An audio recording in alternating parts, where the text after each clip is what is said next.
Is it forbidden in our deen to talk with fiancé?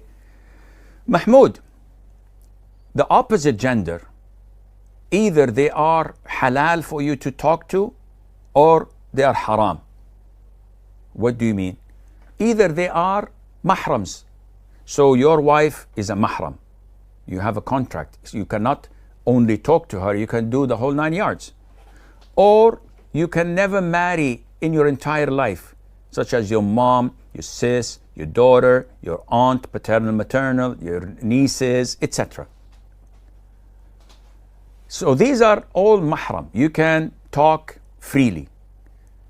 The other side is the non-mahrams, whom you are entitled to marry, which is any woman who's not married, who is not your mahram, you can marry her.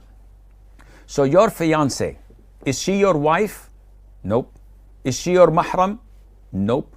Then you cannot talk to her, except at a specific time where Allah made a window for a potential suitor to talk to the woman he wants to get married to.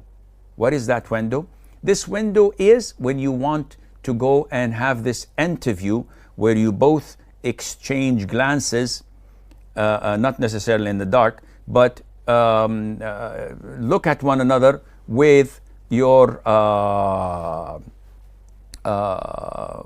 with her mahram being present, her father, and you can sit for a whole hour, talk to her, look at her, exchange questions, and if there's chemistry after this 1 hour or 1.5 hour interview, you give the green light, she gives the green light, let's go and get married a month or two later on, and Allah Azza wa Jal knows best.